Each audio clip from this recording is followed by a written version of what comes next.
بلا تمہید بلا تاخیر جانشین ترجمان اہل سنت، جانشین متکلم اسلام حضرت مولانا الیاس محمد صاحب دامت برکاتہم العالیہ، وکیل احناف شہزادہ اہل سنت مجاہد اسلام، عظیم علمی شخصیت اور مذہبی علمی سکالر، پورے ملک میں نہیں بلکہ پوری دنیا میں اللہ نے ان کو ملکہ عطا فرمایا۔ یہ ہمارے تمام بزرگان کے معتمد، تمام بزرگان کا، علماء کا ان حضرات پر اعتماد ہے۔ الحمدللہ حضرت تشریف فرما ہے، ہم زیارت بھی کریں گے اور حضرت کے بیان سے معذور بھی ہوں گے۔ اب حضرت سے ملتمس ہوں کہ حضرت اپنے قیمتی نصائح سے انشاءاللہ ہمیں معزوز فرمائیں گے۔ جانشین اسلام حضرت مولانا الیاس محمد صاحب، مفتی ڈاکٹر محترم مفتی صاحب دامت برکاتہم العالیہ، مفتی عبدالواحد قریشی صاحب جو کہ مدرسہ ادارہ ادارت النعمان کے مدیر بھی ہیں، اور حضرت کو اللہ نے ملکہ عطا فرمایا اتحاد اہل سنت والجماعت خیبر پختونخوا کے امیر بھی ہیں، اور حضرت جمعیت علماء اسلام کے خاص جو ہیں وہ محبت اور شفقت رکھنے والے ہیں۔ اللہ ہمیں ان حضرات کی زیارت کی قدردانی کی توفیق نصیب فرمائے۔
تھوڑا مائک آگے کرو، مائک دور ہے مائک بھی کرنٹ ہے، میں گریب کیسے کروں؟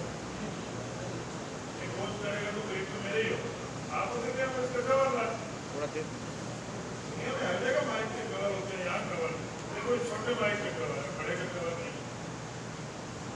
لیکن رومال باندھنے کا کوئی کور ہے تو لائے والا ہے، مائک یہ ہے۔ آپ سادیا کی آپ کو پتا کہ آپ کے لیے شیکر کے سمجھ کے بارے میں ابھی تک میں نے عشاء نہیں پڑھی۔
آ رہی ہے۔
آپ اس کو ہاتھ لگاتے ہیں، مولانا اس کو ہاتھ لگائے، فرق تو ہے نا۔ دیکھو اللہ کے شہر میں اور جنگل میں شہر میں فرق نہیں ہے، ایک اللہ کا شہر ہوتا ہے، ایک جنگل کا شہر۔ معزز دوستو، آج 23 جولائی 2022 روز ہفتہ ہے۔ آج کا دن بھائی ہمارے جام سجاد کو اپنے کریم جزائے خیر عطا فرمائے، میں ان کے واسطے سے آپ حضرات کی خدمت میں موجود ہوں، اور ہمارا عنوان حضرت عثمان غنی رضی اللہ تعالی عنہ کی شہادت کے حوالے سے، اور میں اسی عنوان پر آپ کی خدمت میں چند معلومات پیش کر رہا ہوں۔ مجھے آپ حضرات کے وقت کا بھی احساس ہے اور آپ کے بیٹھنے کا بھی احساس ہے۔ رب جانتے ہیں میرے پونے لوگ ادھر ہونا تھا انشاءاللہ، میں 9:08 اور 9:08 پہ چلتا ہوں، لیکن آسمانی آفت کا مقابلہ تو نہیں کر سکتے نا۔ بارش تھوڑی موٹی نہیں ہے، شدید بارش، چوک اعظم کے ایریا، چوک سرور کے ایریا، جس میں کائے رک گئی۔ میں تو الحمدللہ بڑی سخت گاڑی پہ تھا، کسی نے محمود میں ایسے آئے جیسے کشتی پانی میں آتی، اور راستے میں پھر روڈ بلاک ہے، ایک جگہ پر ٹرک گرا ہوا ہے، دوسرے میں کیا معاملے ہے، اس وجہ سے دیر ہوتی۔ میں نے عشاء نہیں پڑھی، میں نے کہا عشاء رات کے اینڈ تک ہوتی ہے، لہٰذا جو مجمع انتظار میں ہے ان کے انتظار کو بندہ احساس ہے۔ تو آپ حضرات کی قربانی کو میں خراج تحسین پیش کرتا ہوں، آپ توجہ رکھیں، انشاءاللہ آپ کا وقت ضائع نہیں ہو۔ میں نے حضرت عثمان غنی رضی اللہ عنہ کے حوالے سے 2-4 باتیں آپ کی خدمت میں عرض کرنی ہیں۔ سب سے پہلی اور بنیادی بات یہ ہے کہ حضرت عثمان بہت سی خصوصیات پہ وہ مرتبہ رکھتے ہیں کہ اس جیسی خصوصیت اس کائنات میں کسی اور کی نہیں ہے۔ مثلاً وہ خصوصیات کیا ہے؟ سب سے پہلی خصوصیت یہ ہے کہ حضرت عثمان غنی حضور پاک صلی اللہ علیہ وسلم کے ہاتھ میں ہاتھ دے کر جب بیعت کرتے ہیں، شہادت تک اس ہاتھ کو استنجے میں استعمال نہیں کرتے۔ یہ خصوصیت صرف حضرت عثمان کی ہے، اس کے علاوہ حضرت عثمان کے علاوہ ہمیں اس طرح کی خصوصیت نظر نہیں آتی۔ نمبر 2، حضرت عثمان غنی کا حیا اتنا ہے، اتنے باحیا انسان ہے۔ حضرت اماں عائشہ صدیقہ رضی اللہ عنہا کی روایت مسند احمد میں موجود ہے۔ اماں فرماتی ہیں حضرت رسول اللہ نے فرمایا، یا عائشہ کیف استحیی منہ وقد تستحی الملائکۃ منہ۔ عائشہ میرے سامنے عثمان آتا ہے، میں اس کا دل سے حیا شروع کرتا ہوں، کیوں؟ میں نے اپنی آنکھوں سے دیکھا ہے اللہ کے فرشتے بھی اس سے شرم و حیا کرتے ہیں۔ اب یہ مقام اور مرتبہ حضرت عثمان غنی رضی اللہ عنہ کو رب کریم نے دیا ہے، اور اس حیا میں عثمان منفرد ہیں۔ کائنات کا دوسرا بندہ اس طرح حضرت عثمان غنی کے مقابل موجود نہیں ہے۔ نمبر 3، حضرت عثمان ذو النورین رضی اللہ عنہ کو یہ خصوصیت ہے کہ ان کو رسول اللہ صلی اللہ علیہ وسلم نے بیوی کی خدمت کرنے پر مجاہد قرار دیا تھا۔ آپ کو ایسا اور صحابی نہیں ملے گا جسے بیوی کی خدمت پہ مجاہد قرار دیا جائے۔ ماں باپ کی خدمت پہ مجاہد قرار دینا کہ ماں باپ کی خدمت جہاد ہے، حدیث میں کئی واقعات ملتے ہیں، لیکن بیوی کی خدمت کریں اللہ آپ کو جہاد کا ثواب دے گا۔ یہ حضرت عثمان ذو النورین کے علاوہ نہیں ملتا۔ کیا تھا؟ جنگ بدر میں حضرت عثمان ذو النورین حضرت رسول اللہ کے ساتھ سفر کے لیے تیار تھے، بابا رکاب تھے، سواری تیار تھی۔ حضرت رقیہ بیمار ہوئی، رسول اللہ کی دوسری لخت جگر نور نظر حضور کی بیٹی حضرت عثمان کی بیوی، تو فرمایا عثمان تم ان کی خدمت کرو، تم امیر کی تشکیل میں ہو۔ حضور پاک گئے، جنگ ہوئی، فتح یاب ہوئے، واپس آئے، جہاں جنگ کرنے والے مجاہد کو غنیمت کا حصہ ملا، وہاں عثمان غنی کو بیوی کی خدمت پہ غنیمت کا حصہ مل کر مجاہد کرا۔ 5ویں نمبر پہ حضرت عثمان غنی کو وہ مقام اور مرتبہ ہے کہ ان سے علاوہ اس جیسا مقام اس کائنات میں کسی کا نہیں ہے۔ وہ کیا ہے؟ حضور پاک علیہ السلام پر جب اللہ نے ہجرت کا حکم دیا تو ہجرت اولہ جو ہوئی ہے وہ ایتھوپیا کی طرف ہوئی ہے، جسے حبش کہتے ہیں۔ حبشہ کا اس وقت نام دنیا کے نقشے پہ آپ کو نہیں ملے گا، کسی ملک کا نام حبشہ نہیں ہے، حبشہ ایتھوپیا کا پرانا نام ہے، جو ایتھوپین کنٹری کے رہنے والے ہیں، یہی حبشی لوگ تھے. حضرت بلال ایتھوپیا کے سٹیزن ہیں تو یہ ایتھوپیا حبشہ کہلاتا ہے. حضرت عثمان اپنی بیوی کے ساتھ بطور ایک نبی کے داماد کے ہجرت کر رہے تو حضور پاک نے فرمایا حضرت ابراہیم علیہ السلام اپنی بیوی کے ساتھ ہجرت کر رہے تھے. اس کے بعد اتنا عرصہ گزرا پھر میرا عثمان اپنی فیملی کے ساتھ ہجرت کر رہا ہے. حضرت عثمان غنی کا 5واں مقام خصوصیت.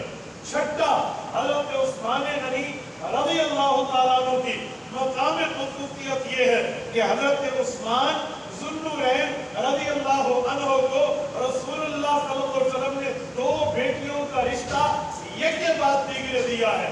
یکے بعد دیگرے کا معنی ایک بیٹی کا رشتہ ملا حضرت عثمان کی عقد میں وہ فوت ہوئی تو دوسری کا رشتہ دیا.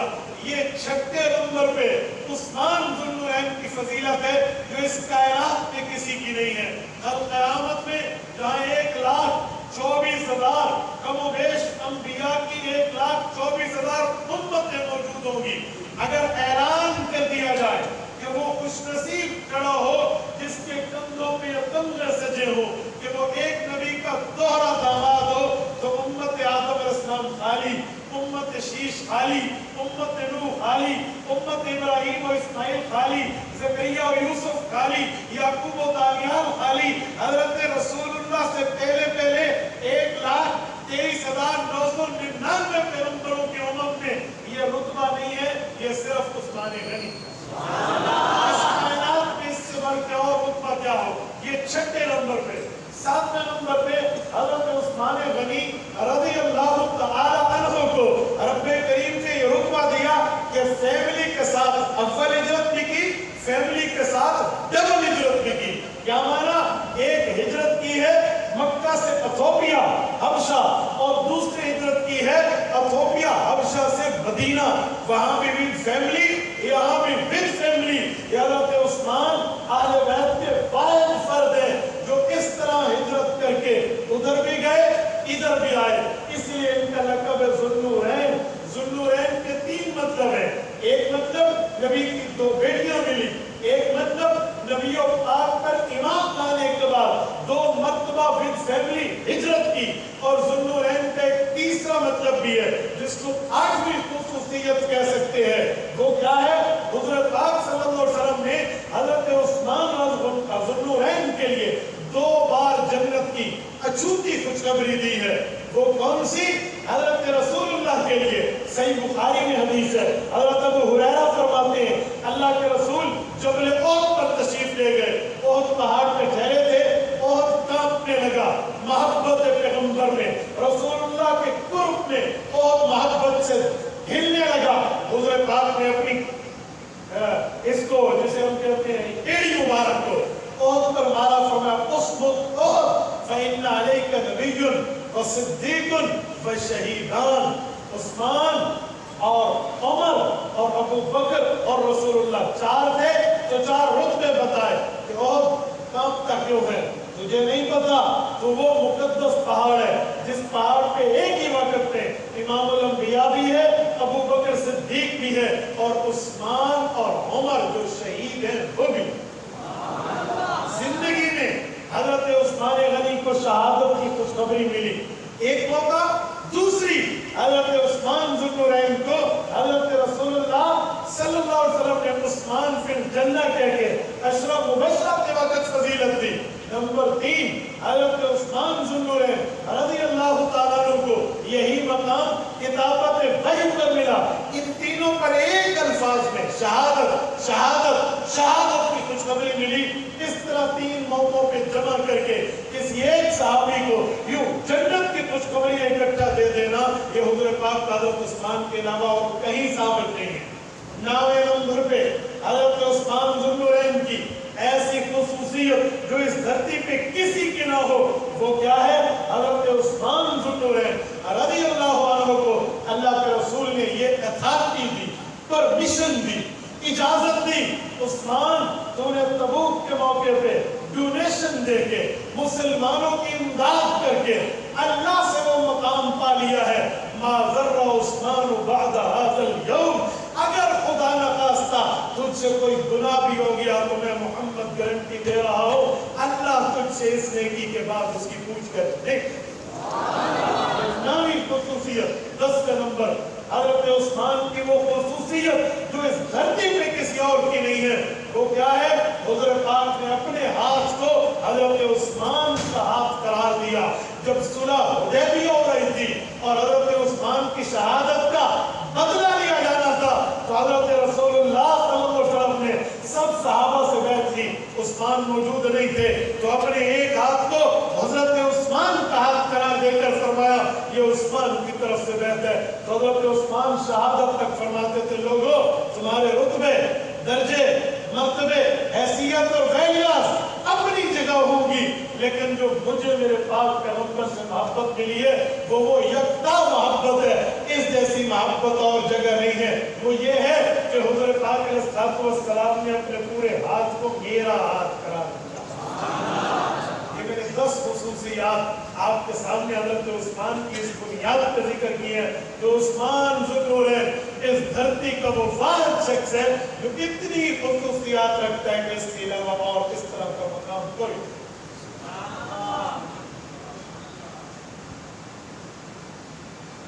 سیرت عثمان کو اگر ہم دیکھیں اس جیسی خصوصیت والے کی تو آؤ ان کی سیرت پر میں ایک جملہ کہتا ہوں. امام ابن اسیر الجزری اسد الغابہ اٹھائے صحابہ کرام کی تشریح کی ہے سوانے کے لحاظ سے. حضرت عثمان ذوالنورین کا سلسلہ نسب لکھتے ہیں. فرمایا کہ حضور کا سلسلہ نسب بنو ہاشم ہے. حضرت عثمان کا بنو امیہ ہے.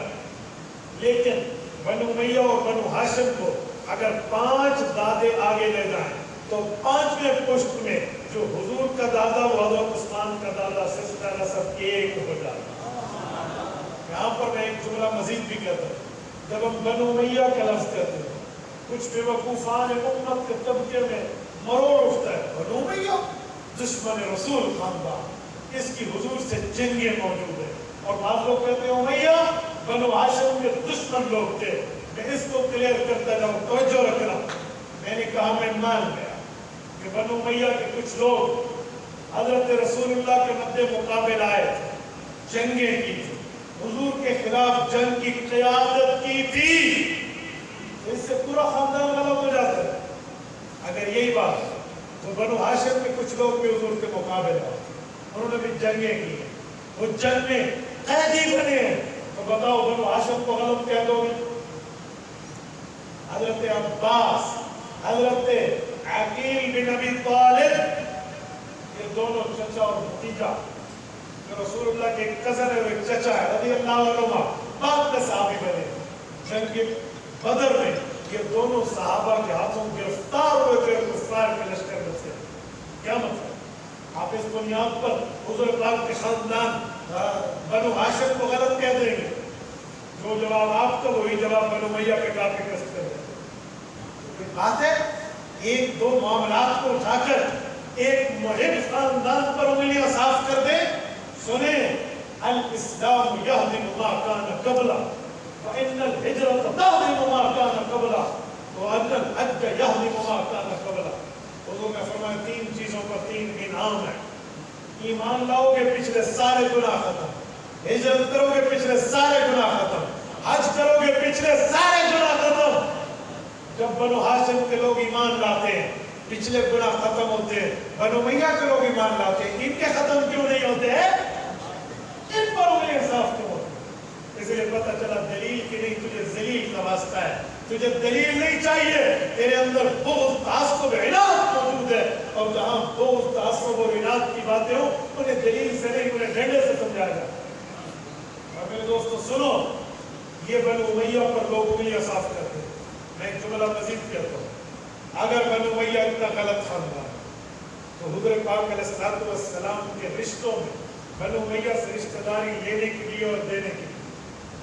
لینے کی معنی حضور پاک کی 11 شادیاں ہیں ان میں بنو امیہ سے حضور نے رشتے لیے ہیں اور حضور پاک کی 4 بیٹیاں ان میں 3 رشتے بنو امیہ کو دیے. 3 رشتے. حضرت زینب کبریٰ رضی اللہ عنہ افضل بناتی زینب فاطمہ کی بڑی بہن، رسول اللہ کی پہلی رخت جگر، نور نظر، حضرت زینب کا رشتہ جس سے ہوا، ان کا نام لبید ہے، جس کی کنیت ابو العاص ہے، ربی کا بیٹا ہے، خاندان اموی ہے، اور یہ سگا بھاجا ہے حضرت خدیجہ۔ اما خدیجہ نے اپنی بیٹی حضرت زینب رسول اللہ سے مشورے میں اپنی بہن کے بیٹے کو دی ہے، یعنی حضرت زینب اور حضرت ابو العاص دونوں آپس میں خالہ زاد بہن بھائی، خالہ زاد، خالہ کے گھر رشتہ ہوا ہے حضرت زینب کا، وہاں گئے ہیں۔ تو پہلا رشتہ بنو امیہ، جیسے حضرت خدیجہ ہے، ان کا رشتہ کہاں ہوا ہے؟ بنو ہاشم میں۔ حضرت خدیجہ رضی اللہ عنہ کی بہن کا رشتہ کہاں ہے؟ بنو امیہ، اور ان کے رشتہ پھر آپس میں کیا۔ آگے چلتے ہیں، رسول اللہ نے پہلا رشتہ تو بنو امیہ کو دیا، دوسرا رشتہ حضرت رقیہ کا بھی تو بنو امیہ کو دیا، حضرت عثمان غنی ہے، اور جب حضرت رقیہ فوت ہوتی ہے، تیسرا رشتہ بیٹی کے لحاظ سے، دوسرا رشتہ دامادی کے لحاظ سے بھی حضرت عثمان کو دیا ہے۔ مظفر کر کے تو یوں، اگر تمہارا ذہن حاضر ہے تو میں جملہ کہوں، ذہن حاضر ہے؟ سبحان اللہ نہیں، مجھے جواب چاہیے، ذہن حاضر ہے؟ سبحان اللہ پہ تو اللہ آپ کو نیکی دے گا، مجھے تو آپ جواب دے دیں، کیونکہ میں سبحان اللہ کا قائل نہیں ہوں، سبحان اللہ آپ کی نیکی ہے، مجھے میرے سوال کا جواب دے۔ ذہن حاضر ہے؟ سنو، جہاں ایک بار انسان کا رشتہ ہو جائے، اگر اس گھر سے بندہ مطمئن ہو تو اگلا رشتہ دیتا ہے، ورنہ تو لوگ کہتے ہیں یہ اتنے بدتمیز لوگ ہیں، میرا رشتہ ہوا ہے، میرا پالا پڑا ہے، ان سے رشتہ نہ کرنا، ایک دوسرے کو لوگ منع۔ معاشرے میں تو آج یہی آ رہا ہے، ایسا امام جان میں صحیح بڑے کرداری ہے، کہتے نہیں کرتے، اجی رولے فادر رشتہ نہیں کرتا، منع کرتا۔ حضرت رسول اللہ نے ایک رشتہ حضرت عثمان کو دیا، اور وہ تو 2-4 دن کی بات بھی نہیں، سال ہر سال گزارے حضرت رقیہ نے ملک غیر ملک کا سفر کیا اپنے خاوند کے ساتھ، کیا مکہ، کیا ایتھوپیا، کیا مدینہ، اور یہ سارا سفر کوئی بائی ایئر بھی نہیں، بائی ریور، بائی سی ہے، یہ سمندری اور بحری سفر ہے، جہاں پر مہینوں لگتے تھے سفر، اور اسی وجہ سے حضرت رقیہ بیمار ہوتے، نوجوانی کیوں ہے، اور ایک کشتی پر ایک بر اعظم کو دوسرے بر اعظم کا سفر کیا حضرت رقیہ نے حضرت عثمان کے ساتھ۔ اس وقت میں یہ جہاز نہیں ہوتے تھے کہ آج 15-15 12 منزلہ آپ کو جہاز مل جائے، وہاں کی معطر فضا ہے یا آلودہ فضا ہے، اس سے آپ کو کوئی تکلیف نہیں ہوگی، آپ اندر شیشوں میں بند۔ اس وقت یہ سفر نہیں، اس وقت کشتی وہ آلودہ فضا یا معطر فضا ہے، آپ نے نہیں سے چلا، سمندری فضائیں کیسے ہوتی ہیں؟ جنہوں نے سمندر میں سفر کیا ان سے پوچھیں، ہمارے بزرگوں میں کسی کا سمندر میں سفر ہوا ہو حج کا، وہ بتائیں گے کہ وہاں حالات کیا ہوتے ہیں۔ ہمیں ہمارے بزرگ بتاتے ایک ہفتہ سفر میں ہمارے پاؤں سوکھ جائے، اور وہ مہینوں کا سفر۔ یہ 1 ہفتے کا سفر وہ ہے جو بلڈنگ میں آپ بند ہیں، اور آپ 1 ہفتے کے سفر میں پاؤں سجا بیٹھے۔ عثمان اور عثمان کے گھر والے تو مہینوں گئے اور آئے ہیں، اور کھلی فضا کی کشتی میں گئے۔ اسی وجہ سے حضرت رقیہ بیمار ہوئی تھی، اور اسی پر ان کی شہادت۔ حضرت عثمان کی بیوی فوت ہوئی تو حضور نے دوسری بیٹی دی۔ اگر عثمان غنی کا بیہیویئر اپنی بیوی سے ٹھیک نہ ہو، اگر تعلق خراب ہو، اگر رسول اللہ کے سے رشتہ لے کر حضور کے گھر کا دل دکھایا ہوتا، حضور کبھی دوسری بیٹی کا رشتہ دیتے؟ بولیے بولیے، لیکن نہیں، حضور نے رشتہ دیا۔ اور سنو، بالفرض والمحال، اگر کوئی یہ کہہ دے کہ بس دوسرا مجبوری میں دینا پڑے گا، تو اس کا جواب بھی مسند احمد میں موجود ہے۔ فرمایا اگر میری 40، ایک بیان میں 100، ایک میں 200 صاحبزادیاں ہوتی، اور عثمان کی عقد میں ایک کو فوت ہوتی، تو دوسری نکاح کر کے دے دیتا۔ اتنا مقدس گھرانہ یہ ہے بنو امیہ، جو رسول اللہ اس طرح رشتہ کر رہے ہیں۔ اور سنیں، جب حضور رشتہ کرتے ہیں یا رشتہ لیتے ہیں بیویوں کا، کیسے ہوتا ہے؟ خاندانی